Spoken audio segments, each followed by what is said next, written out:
5 years ago, Georgetown, Washington, D.C.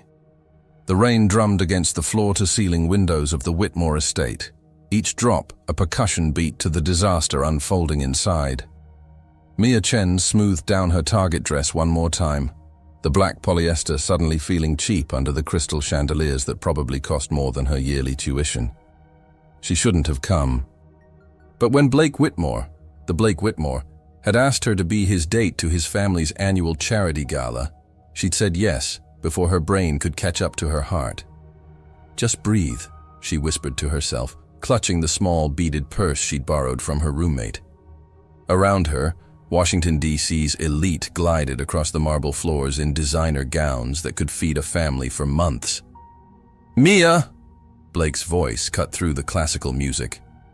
He approached with that $1,000,000 smile that had made her fall for him 6 months ago at Georgetown University. Even in his perfectly tailored tuxedo, he looked like he'd stepped off a magazine cover. "You look beautiful." She blushed, momentarily forgetting that she didn't belong here. "Thank you. This place is incredible. Wait until you meet my parents." He took her hand, leading her through the crowd. "Mother's been dying to meet the girl who's been keeping me so busy." That should have been her first warning. Victoria Whitmore stood near the grand staircase, her silver hair pulled into an elegant chignon, diamond earrings catching the light. She was every inch the socialite matriarch, surrounded by a circle of equally polished women. "Mother," Blake said, his voice suddenly formal, "I'd like you to meet Mia Chen." Victoria's pale blue eyes swept over Mia like a scanner, cataloging every imperfection. The slight pause before her smile was telling. "Miss Chen." The handshake was brief, cold. "Blake has mentioned you. You're studying communications, wasn't it?" "Actually, it's political science with a focus on international relations," Mia corrected politely. "I'm hoping to work in diplomacy someday." "How ambitious." The words dripped with condescension. "And your family, are they here tonight?" Mia's stomach clenched. "No, ma'am. They're back in California. My father runs a small restaurant and my mother..." "A restaurant." Victoria's eyebrows rose slightly. "How quaint." Blake squeezed Mia's hand, but she could feel the tension radiating from him. The circle of women had grown quiet, their attention laser-focused on the unfolding drama. "Yes, it's been in our family for 15 years, Mia said, lifting her chin. "We're very proud of it." "Of course you are, dear." Victoria's smile was sharp as a blade. "Blake, darling, Mrs. Patterson was just asking about your summer plans. Didn't you mention the internship at Whitmore and Associates?" "Actually, Mother, I was thinking of taking some time off, maybe backpacking through Europe with your trust fund, naturally." Victoria's laugh was like breaking glass. "Young love is so wonderfully idealistic, isn't it, ladies?" The women tittered in agreement. Mia felt heat rise to her cheeks, but she maintained her composure. "If you'll excuse me," Mia said quietly, "I think I'll get some air." She turned to leave, but Victoria's voice followed her. "Blake, sweetheart, do be realistic. The Patterson girl is here tonight, you know. Such a lovely family. Her father just bought that divine estate in Martha's Vineyard." Mia froze, her back still turned. Blake's hand slipped from hers. "Mother, please." "Darling, you can't seriously be considering a future with... Well, look at her dress. It's polyester, for heaven's sake." Victoria's voice carried just enough to reach nearby guests. "The Whitmores have a reputation to maintain. You understand that, don't you?" The silence stretched like a chasm. Mia slowly turned around, her eyes finding Blake's. For a moment, just a moment, she saw the man she'd fallen in love with, the one who'd spent countless nights talking about changing the world, who'd held her hand during her father's heart attack scare, who'd made her believe in fairy tales. Then she saw him glance at his mother, at the circle of judgmental faces, at the opulent world that had shaped him. And she saw him make his choice.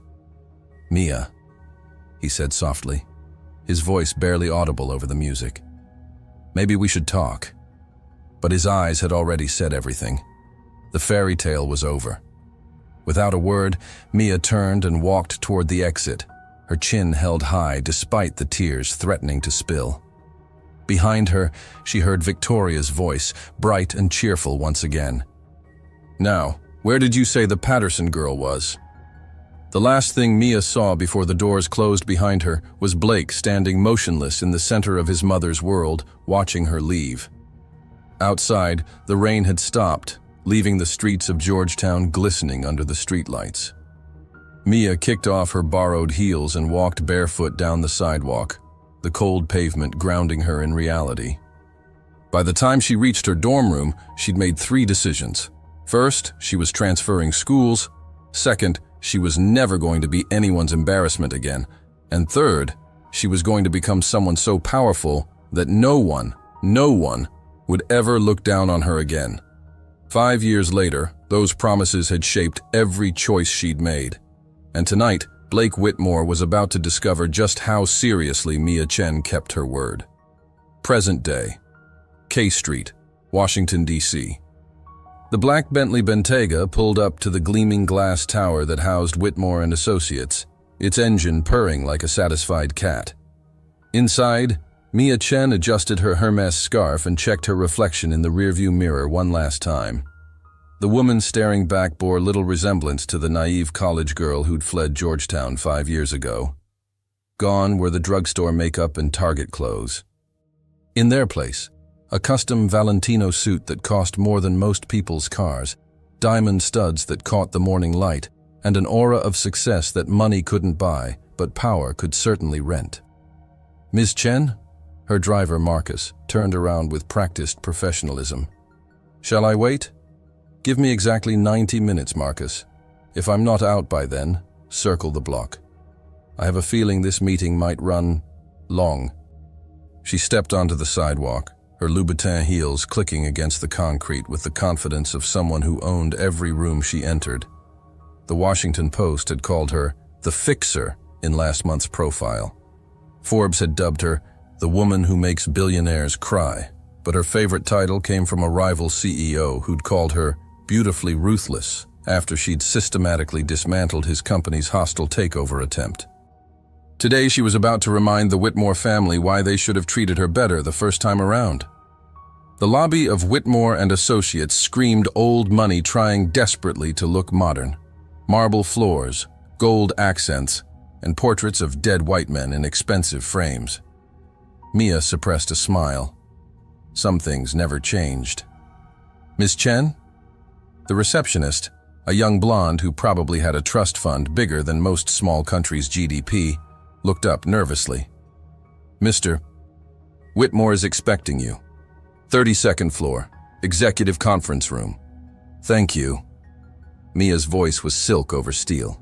"And please, hold all his calls for the next hour. He's going to need the time." The elevator ride gave her exactly 45 seconds to center herself. 45 seconds to remember why she was here. It wasn't revenge. Revenge was for people who hadn't moved on. This was business. Pure, profitable business. The doors opened to reveal a hallway lined with awards and accolades, each one a testament to the Whitmore legacy.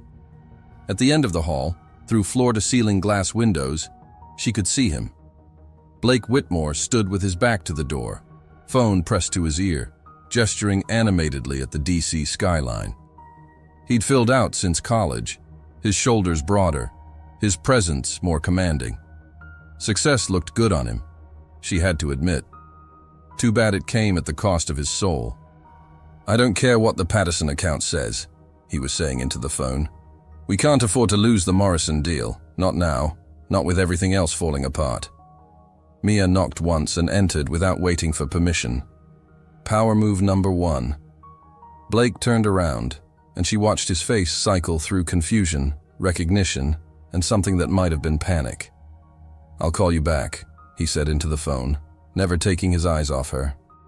For a moment they stood in silence, 5 years of history crackling between them like electricity before a storm. "Hello, Blake?" Jesus Christ. He set the phone down with shaking hands. "Mia? How did you get past security?" Charm, mostly.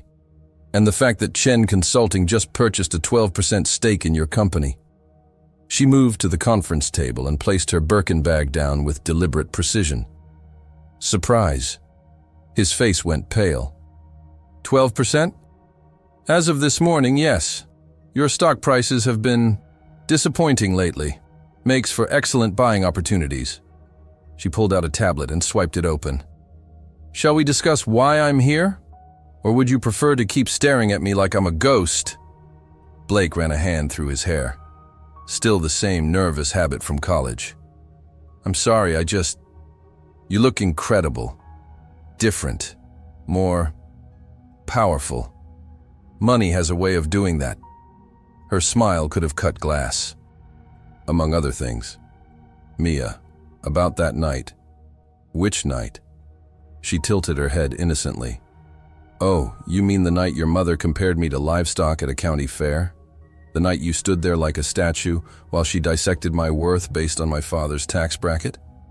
That night? Blake flinched. I was young, stupid. I wanted to apologize? How noble. Unfortunately, I'm not here for your conscience, Blake. I'm here because Whitmore and Associates is hemorrhaging clients. Your biggest investors are jumping ship, and your family's precious reputation is about to become front-page news in every financial paper from here to Hong Kong. She swiped to the next screen on her tablet. 3 major accounts lost in the past month. The Henderson merger fell through because they couldn't trust your discretion after the leak to the Washington Business Journal. And let's not forget the small matter of the SEC investigation into your offshore holdings. How do you know about... The same way I know that your mother mortgaged the Georgetown estate to cover your losses. The same way I know you've been sleeping in your office because you can't afford both rent and your car payment. Information, Blake. It's the new currency, and I'm very, very rich. Blake slumped into a chair, the fight draining out of him. What do you want? What I've always wanted. Respect. She moved to the window, looking out at the city that had once made her feel so small. The difference is, now I don't need you to give it to me. I can take it. Mia, Chen Consulting is prepared to make you an offer. A generous one, considering your circumstances. We'll handle the SEC investigation, restructure your debt, and rebuild your client base. In return, I want 51% controlling interest in the company and a seat on your board of directors. 51%? That's fair market value for a sinking ship, yes. She turned back to face him. You have 48 hours to decide. After that, my offer expires, and you can explain to your mother why the family legacy ended on your watch. Blake stood up, something desperate flickering in his eyes. This isn't you, Mia. The woman I knew wouldn't. The woman you knew was naive enough to believe that love conquered all. That Blake Whitmore might actually choose heart over heritage. Her voice softened just enough to be dangerous. But that woman learned a valuable lesson about the real world. Want to know what it was? He nodded, transfixed. Power is the only thing people respect. Everything else is just pretty packaging. She collected her bag and moved toward the door. Oh, and Blake? Your mother is invited to the board meeting. I'm looking forward to our reunion. She paused at the door, her hand on the handle. 48 hours. Don't disappoint me again. And with that, she was gone, leaving behind only the faint scent of her perfume and the sound of Blake's world crashing down around him. Outside, Marcus was waiting with the car door already open. How did it go, Ms. Chen? Mia settled into the leather seat with a satisfied smile. Exactly as planned, Marcus. Exactly as planned. As the Bentley pulled away from the curb, she caught a glimpse of Blake in the window 32 floors up, still standing exactly where she'd left him. Some things, she thought, never changed. But some things changed everything. 47 hours later. The Ritz-Carlton, Georgetown. Blake Whitmore sat in his BMW M8, engine off, staring at the golden lights of the Ritz-Carlton through the windshield.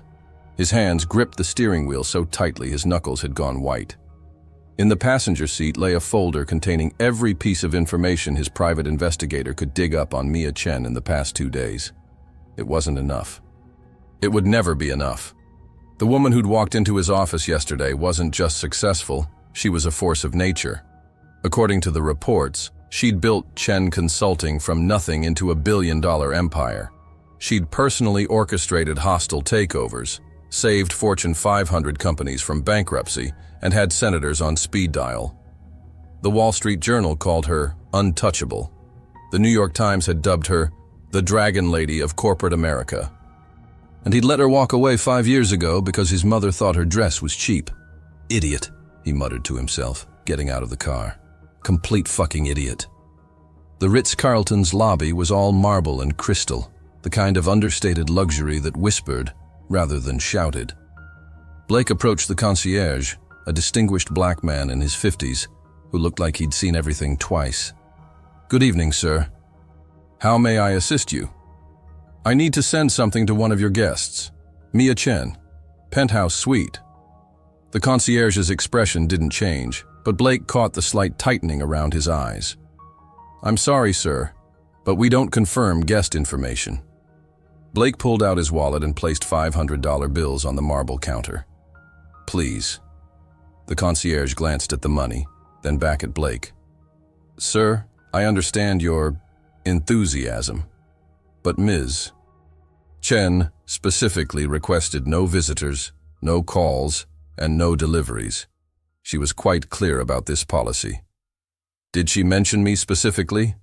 A small smile played at the corner of the man's mouth. "She said, and I quote, 'If a handsome man with sad eyes and expensive shoes shows up claiming to be Blake Whitmore, tell him I'm in Milan until Thursday.'" Blake laughed despite himself. "She's not in Milan, is she?" "Sir, I couldn't possibly say." The concierge slid the money back across the counter. "But the hotel bar serves excellent bourbon. Sometimes our guests find their way down there around 9 o'clock. Blake checked his Rolex. 8:47 p.m. "Thank you." "Good luck, sir. You're going to need it." The Ritz-Carlton bar was dimly lit, all dark wood and leather banquettes designed for intimate conversations and expensive mistakes. Blake ordered a Macallan 25 and settled into a corner booth with a clear view of the entrance. At exactly 9:03 she walked in. If he thought she'd look devastating in a business suit, seeing Mia in off-duty mode nearly stopped his heart. She wore a simple black cashmere sweater and dark jeans that probably cost more than most people's monthly rent, but it was the confidence in her stride that made every head in the bar turn. Her hair fell in loose waves around her shoulders, and she'd traded the corporate armor for something softer, more dangerous. She spotted him immediately, of course she did, and for just a moment he saw something flicker across her face. Surprise? Amusement? It was gone too quickly to tell. She approached the bar and ordered something in rapid-fire French to the bartender, who nodded eagerly and began preparing what looked like an elaborate cocktail. Blake watched her reflection in the mirror behind the bar, the way she held herself, the way she commanded attention without trying. After what felt like an eternity, she picked up her drink, something pink and complicated, and walked over to his table. "Stalking is illegal in D.C., you know," she said, sliding into the booth across from him. "Even for trust fund babies. Persistence. There's a difference." "Is there?" She took a sip of her drink and studied him over the rim. "What do you want, Blake?" "To talk. 5 minutes, that's all." "You had 5 years to talk. Besides, the clock is ticking. 47 hours and counting." Blake leaned forward. "Mia, what happened between us?" "What happened between us was that you chose money over love, status over substance, your mother's approval over your own happiness." Her voice was calm, matter of fact. "Ancient history. I was 22 years old and scared shitless of disappointing the only family I had left. And now I'm 27 and terrified of losing the only woman I've ever loved." The words hung in the air between them like a live wire. Mia's expression didn't change, but Blake caught the slight tremor in her hand as she set down her glass. Love. She practically spat the word. That's rich, coming from someone who stood there and let his mother slice me to ribbons. I know I failed you. I failed us. But Mia, what we had was college fantasy. This is the real world. She gestured around the bar. Where trust funds matter more than feelings, where power trumps passion, where you turned yourself into everything you used to hate. The silence that followed was deafening. Several nearby conversations seemed to pause. Mia's eyes flashed dangerously. Excuse me? Blake knew he was walking into a minefield, but he pressed on. The Mia I knew believed in justice, in fighting for the underdog. She wanted to change the world, not buy it. The Mia you knew was naive, weak, vulnerable. She leaned back, her voice dropping to a whisper. The Mia you knew got her heart broken by a coward who cared more about his trust fund than the woman who made him believe he could be better than his last name. Blake reached across the table, almost touching her hand before she pulled away. You didn't just change my world, Mia. You made me want to change it. For a moment, just a moment, the mask slipped. He saw the girl he'd fallen in love with at Georgetown, the one who'd stayed up all night helping him study for constitutional law, who'd held him when his father died, who'd made him laugh when the weight of expectations felt crushing. Then the mask snapped back into place. Pretty words, Blake, but I'm not that girl anymore. Aren't you? He pulled out his phone and showed her a news article. This is from last month. Chen Consulting anonymously funds scholarship program for underprivileged students. Sounds familiar. Her jaw tightened. Business investment. Future talent pipeline. Bullshit. He scrolled to another article. Mystery donor saves family restaurant from foreclosure. Want to guess who owned that restaurant? An immigrant family from California? Sound like anyone you know? You've been investigating me. I've been remembering you. He put the phone away. The real you.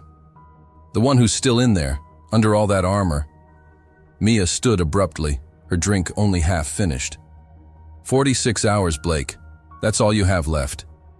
She started to walk away, then paused and looked back. And Blake? Stop trying to save me. I already saved myself. Blake watched her leave, noting the way her shoulders set with determination, the way she nodded to the concierge on her way to the elevators. Only when she was completely gone did he allow himself to smile.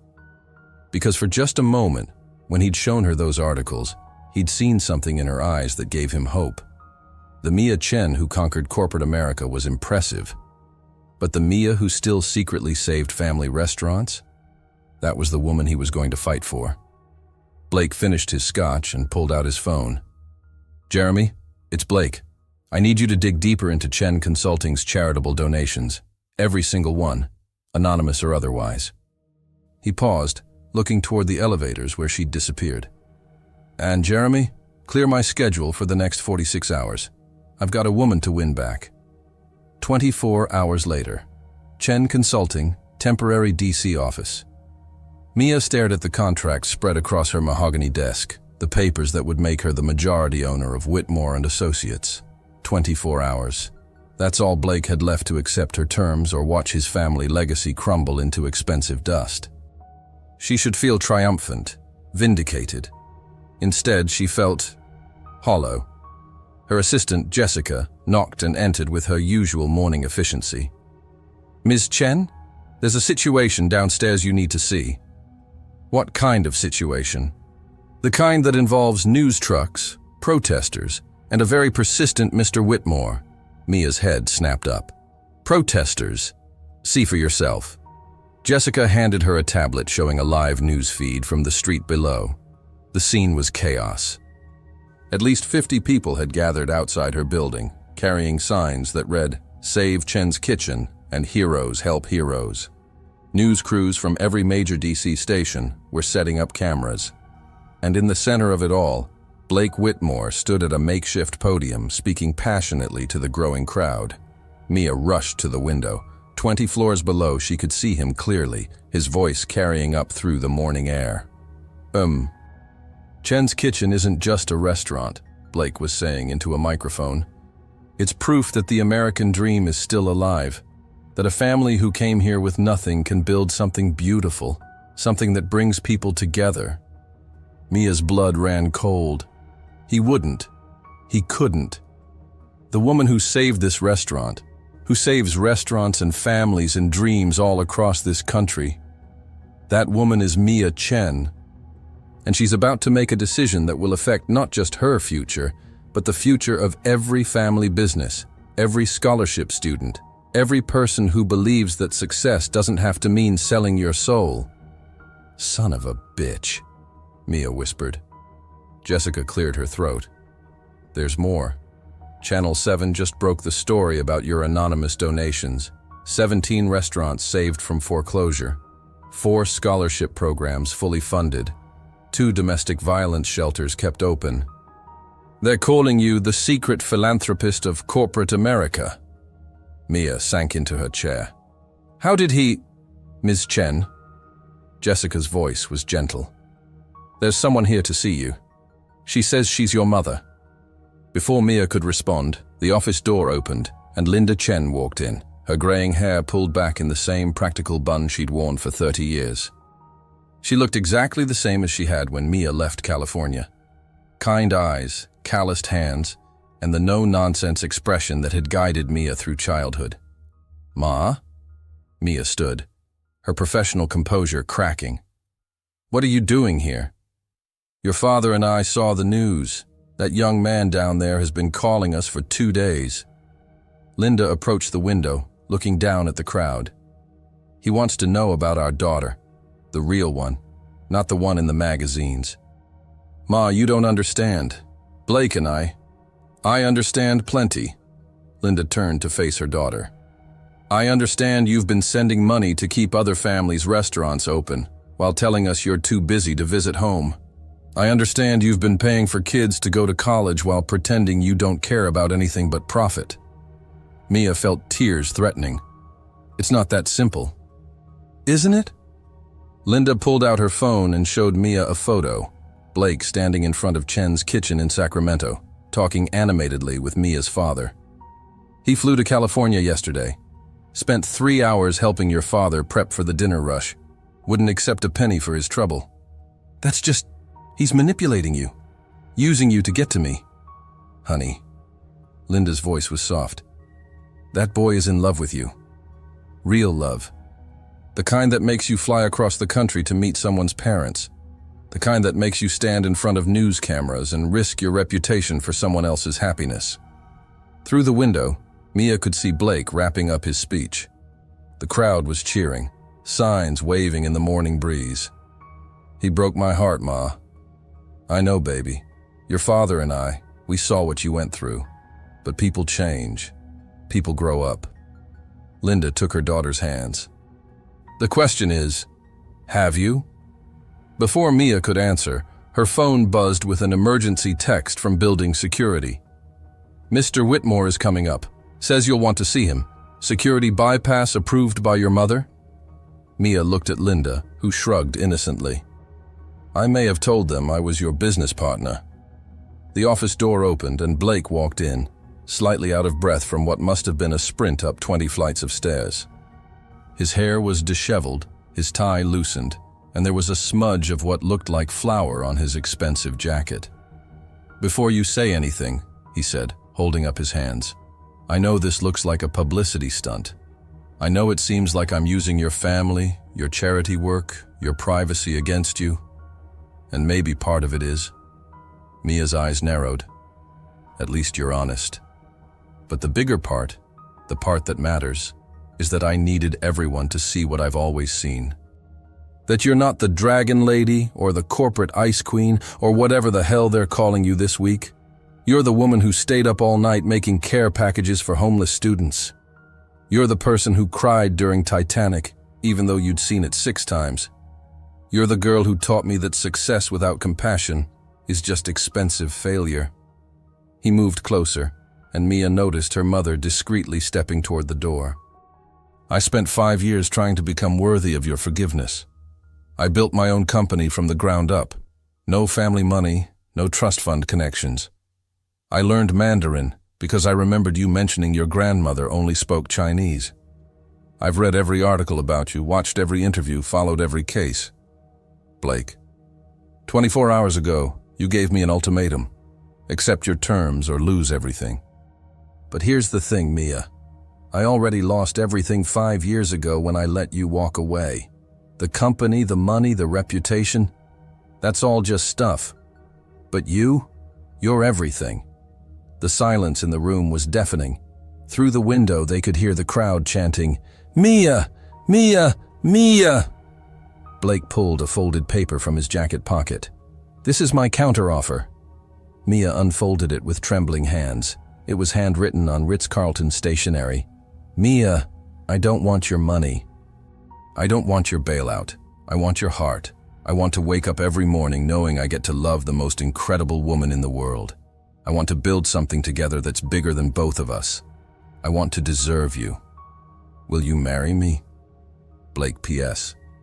Check your email." Mia looked up at him, her heart hammering against her ribs. "Blake, this is insane." "Check your email," he repeated softly. With shaking fingers, she opened her laptop and pulled up her inbox. The subject line made her gasp. "Whitmore and Associates dissolution filing, effective immediately. You dissolved your company? Every asset, every client, every dollar, donated to the Mia Chen Foundation for Family Businesses. I filed the paperwork this morning." "The what foundation?" Blake grinned, and for a moment he looked exactly like the college boy she'd fallen in love with. "The one I established yesterday. The one that's going to save family restaurants, fund scholarships, and support immigrants building the American dream. The one I want you to run, with me, as my partner, in everything." Linda Chen, who had been pretending not to eavesdrop from the doorway, finally spoke up. "Honey, if you don't say yes to this boy, I'm going to adopt him myself." Mia looked at the letter in her hands, at Blake's hopeful face, at her mother's knowing smile. Outside, the crowd was still chanting her name. For 5 years, she'd built walls around her heart, armor around her soul.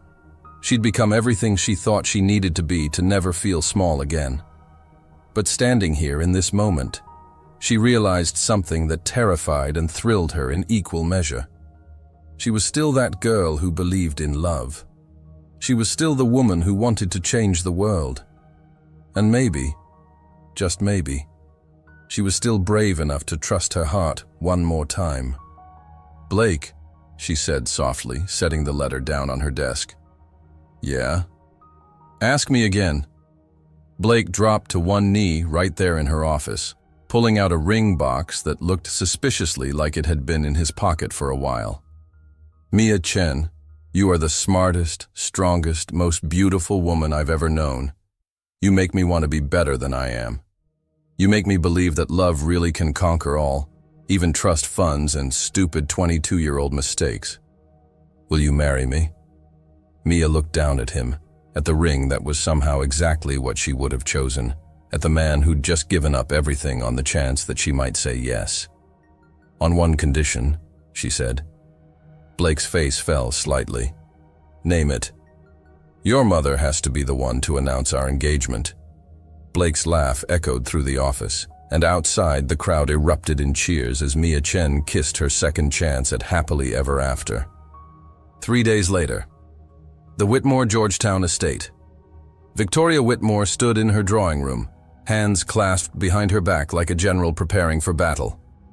The room hadn't changed much since that disastrous night 5 years ago. The same priceless art, the same antique furniture, the same suffocating air of old money and older prejudices. What had changed was the woman sitting calmly on the cream silk sofa, legs elegantly crossed, sipping tea from bone china like she owned the place. Which, Victoria had recently learned, she very nearly did. "More tea, Mrs. Whitmore?" Mia Chen's voice was honey over steel, perfectly polite and absolutely terrifying. Victoria's jaw tightened. "I think we can dispense with the pleasantries, don't you? You've made your point quite dramatically." "Have I?" Mia set down her teacup with delicate precision. "I'm not sure I have. You see, 5 years ago you taught me a very valuable lesson about power and perception. I thought perhaps it was time for a refresher course. Through the French doors, they could see Blake pacing nervously on the terrace, his phone pressed to his ear. He'd been fielding calls from reporters all morning. The engagement announcement had made front-page news in every major paper from the Post to the Times. "My son has lost his mind," Victoria said flatly. "Dissolving a century-old family business for some misguided romantic gesture." "That century-old family business was 3 months from bankruptcy," Mia interrupted smoothly. "The romantic gesture was giving its assets to charity instead of letting creditors pick the bones clean. Blake saved the Whitmore reputation. I'd think you'd be grateful." Victoria's laugh was sharp as breaking crystal. "Grateful? To you? You've turned my son against his own family, against everything we've built. Everything you built on the backs of people you considered beneath you." Mia stood, moving to the window. Outside, she could see the garden where she'd once walked with Blake, dreaming of a future that seemed impossible at the time. "Tell me, Mrs. Whitmore, how does it feel to need something from someone you once called trash?" The color drained from Victoria's face. "I never." "Look at her dress. It's polyester, for heaven's sake." Mia's voice took on a perfect imitation of Victoria's clipped tones. "The Whitmores have a reputation to maintain. Ring any bells?" Victoria's composure cracked, just slightly. "You were completely wrong for him. A nobody from nowhere, with delusions of grandeur." "You're right." Mia turned from the window, her smile sharp enough to cut glass. "I was wrong for the Blake you raised. The weak, spineless boy who cared more about Mommy's approval than his own happiness. But that Blake is gone, Victoria. The man I'm marrying, he's someone you'll never understand." "How dare you? How dare I what? Succeed? Build an empire from nothing? Make your son into a man worthy of respect?" Mia moved closer, her voice dropping to a whisper. "Or how dare I refuse to disappear quietly after you tried to destroy me?" The silence stretched between them like a battlefield. Then Blake's voice carried in from the terrace, and both women turned to listen. "No, I understand your concerns, Senator Patterson, but the Foundation's mission is non-negotiable. We help families regardless of their political connections or social standing." Victoria's eyes widened. "Senator Patterson? But the Pattersons have been family friends for generations." "Had been," Mia corrected. "Until Blake started turning down their less-than-ethical business proposals. Apparently, integrity isn't hereditary.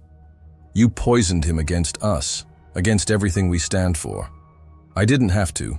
You did that yourself the night you chose cruelty over kindness, status over substance." Mia picked up her purse, a subtle signal that this conversation was nearing its end. "But I didn't come here to relitigate the past, Victoria. I came here to discuss the future." "What future? You've destroyed everything. I've destroyed nothing. I've simply revealed what was already rotten underneath all the pretty packaging." Mia pulled out a thick manila envelope. "However, I'm not entirely without mercy." Victoria eyed the envelope suspiciously. "What is that?"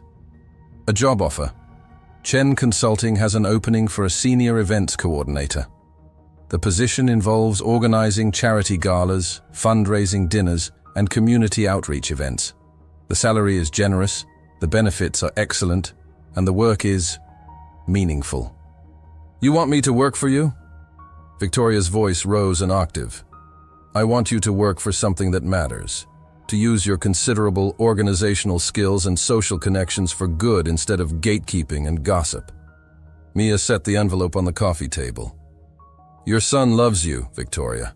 Despite everything, he still wants you in his life.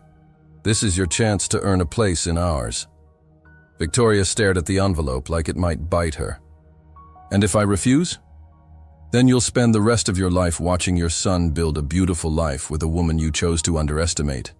You'll miss his children's birthdays, his anniversary celebrations, his moments of triumph and joy. You'll be alone in this big, empty house, surrounded by all your precious things and bitter memories." The words hit their target. Victoria's shoulders sagged slightly, the fight going out of her. Why? She asked quietly. After everything I did to you, why offer me this? Mia paused at the door, her hand on the crystal doorknob. For a moment her mask slipped, and Victoria caught a glimpse of the vulnerable young woman who'd once stood in this very room, desperate for acceptance. Because Blake loves you. And I love Blake. And love makes us do stupid, generous things like offering second chances to people who probably don't deserve them. Mia's smile was sad and beautiful. Besides, Mrs. Whitmore, everyone deserves the opportunity to become better than they were. She opened the door, then paused again. Oh, and Victoria, the engagement party is next Saturday, 7 o'clock. Formal attire requested. Her smile turned wicked. I do hope you'll wear something appropriate. Polyester is so last decade. Mia stepped onto the terrace where Blake was finishing his call. He immediately ended the conversation and pulled her into his arms. How did it go? He asked, pressing a kiss to her temple. Better than expected.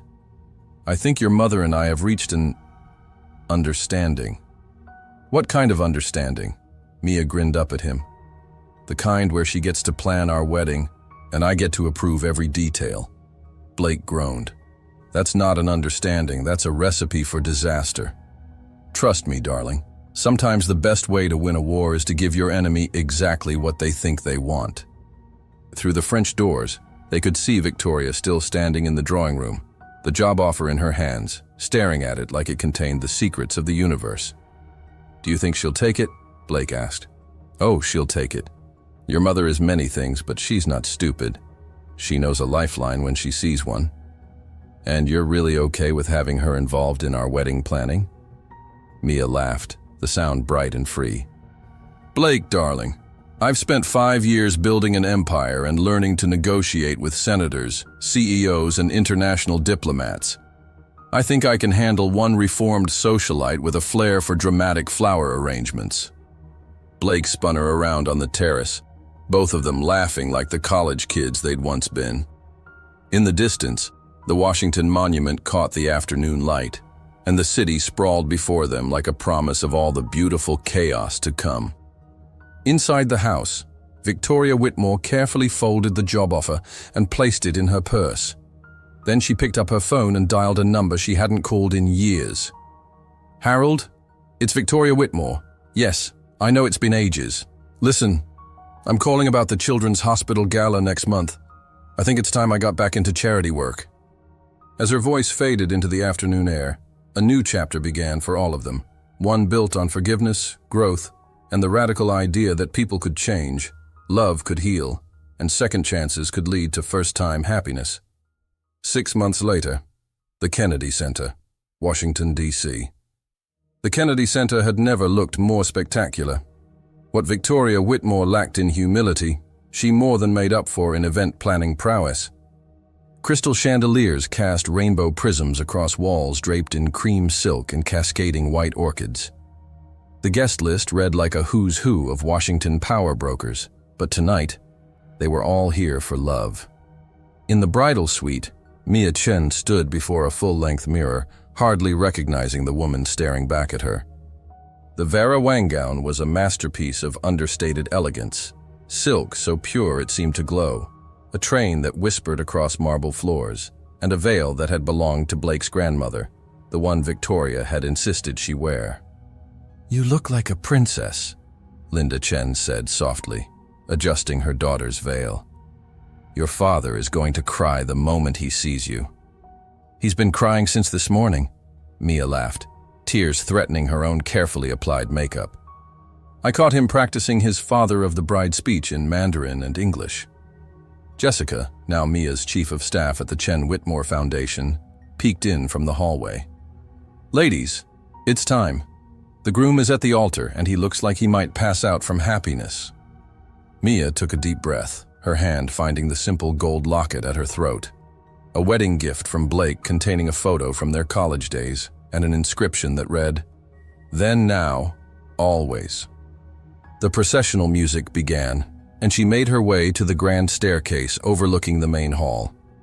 Below, 300 guests rose to their feet, But Mia only had eyes for the man waiting at the altar.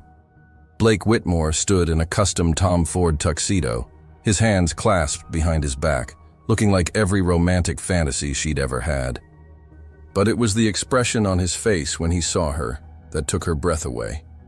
Pure, unguarded love mixed with the kind of awe that made her feel like the most beautiful woman in the world. As she descended the staircase on her father's arm, Mia caught glimpses of their life reflected in the faces of their guests. Senator Patricia Martinez, whose education bill they'd helped write. The Chen family, who'd flown in from California and were beaming with pride. The Ramirez family, whose restaurant they'd saved from foreclosure, dabbing at their eyes with tissues. And there, in the front row, Victoria Whitmore sat in a stunning navy Chanel suit, a small smile playing at her lips. In the 6 months since she'd started working for the foundation, she'd thrown herself into charity work with the same intensity she'd once reserved for social climbing.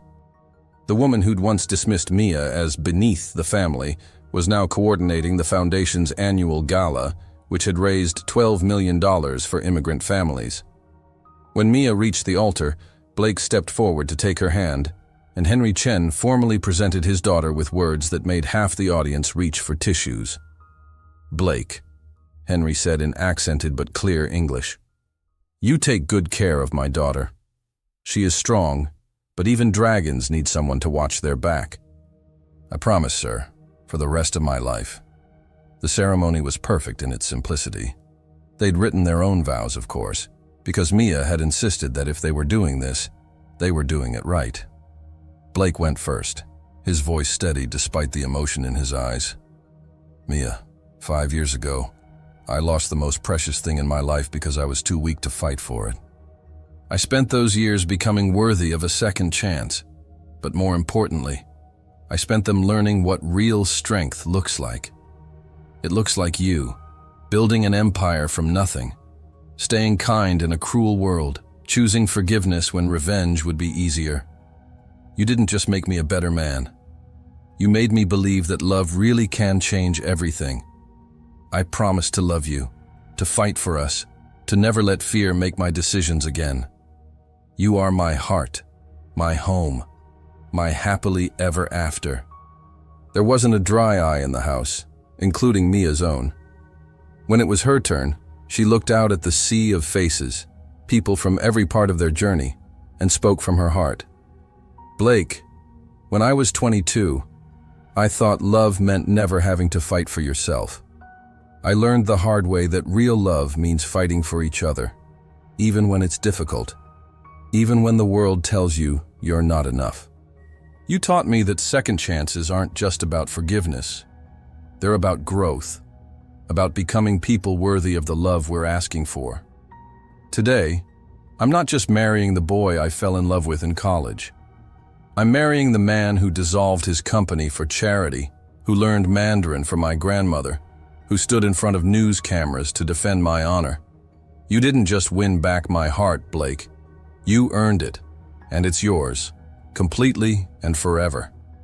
When they kissed, the Kennedy Center erupted in applause that seemed to go on forever. Flashbulbs popped, people cheered, and somewhere in the chaos, Mia heard her father's voice shouting, "My daughter," in Mandarin. The reception was everything Victoria had promised, and more. The first dance was to "At Last" by Etta James, and as Blake spun her around the dance floor, Mia caught sight of unexpected moments of magic. Victoria teaching Blake's young cousins how to fold napkins into swans, her father deep in conversation with Blake's uncle about the restaurant business, Jessica dancing with the foundation's legal counsel and looking suspiciously smitten. During the cake cutting, a towering confection that Victoria had somehow arranged to be shaped like the Washington Monument with delicate sugar cherry blossoms, Blake leaned close to Mia's ear. "Any regrets, Mrs. Whitmore?" She considered the question seriously, looking around at the celebration they'd built together. "Just one." His face fell slightly. "What's that?" "I wish we could do it all over again. The whole journey. Every fight, every revelation, every moment that led us here." She turned in his arms, her hands finding the lapels of his jacket. Because it made us who we are. It made us worthy of this. Even the part where my mother tried to destroy you with her bare hands and a martini? Especially that part. Have you seen her with the foundation donors? She could charm money from a stone. Mia grinned, though I draw the line at letting her plan our honeymoon. Speaking of which, Blake pulled an envelope from his jacket pocket. Wedding gift from the foundation board. Mia opened it to find 2 first-class tickets to Beijing. Blake, we can't afford. We can now. The Anderson merger went through this morning. Our first major corporate restructuring just netted the foundation enough to fund 50 new scholarships. His smile was brilliant. And your grandmother is expecting us for dim sum next Thursday. Mia's eyes filled with tears again. You really did learn Mandarin. I had a very good reason. As the evening wound down and the last guests filtered out into the DC night, Mia and Blake found themselves alone on the Kennedy Center terrace, the lights of the city spread out before them like diamonds. So, Blake said, pulling her close against the evening chill. What happens now? Now we go home. We build our foundation. We change the world, one family at a time. We have babies who'll be bilingual and stubborn and absolutely beautiful. We grow old together and tell embarrassing stories about how Daddy had to dissolve his company to get Mommy to marry him. That's a good story. It's our story. Mia leaned back against his chest, watching the Potomac River flow beneath them. And Blake? Yeah? This time, we're writing the ending together. Above them, the stars wheeled across the Washington sky, witnesses to a love story that had survived pride, prejudice, and one very determined mother-in-law. In the distance, the lights of Georgetown University twinkled like fairy dust, where 2 young people had once fallen in love and thought it would be easy. They'd been wrong about the easy part, but they'd been absolutely right about the love. Epilogue, 1 year later. The Chen Whitmore Foundation had just opened its 50th family restaurant, and the grand opening in Detroit was packed with local politicians, business leaders, and the Gonzalez family, whose dreams of serving authentic Mexican food were finally coming true. Blake stood at the podium, his arm around his very pregnant wife, addressing the crowd. When we started this foundation, we had a simple mission: to prove that the American dream is still alive, that families matter, that love really can change the world. Today, thanks to your support, we've saved 200 family businesses, funded over 1,000 scholarships, and helped countless families build the lives they've always dreamed of. He paused, looking down at Mia, who was glowing with more than just pregnancy hormones. But the real lesson we've learned is that second chances aren't just about fixing what's broken.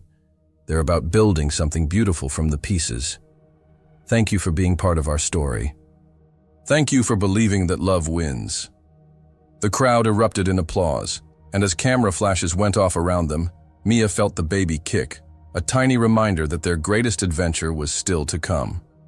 In the back of the crowd, Victoria Whitmore dabbed at her eyes with a handkerchief and turned to Linda Chen.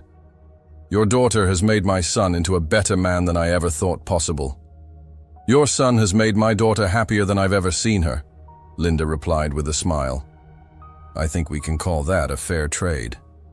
As the celebration continued around them, Mia and Blake slipped away to a quiet corner of the restaurant, where the sunset painted the Detroit skyline in shades of gold and pink.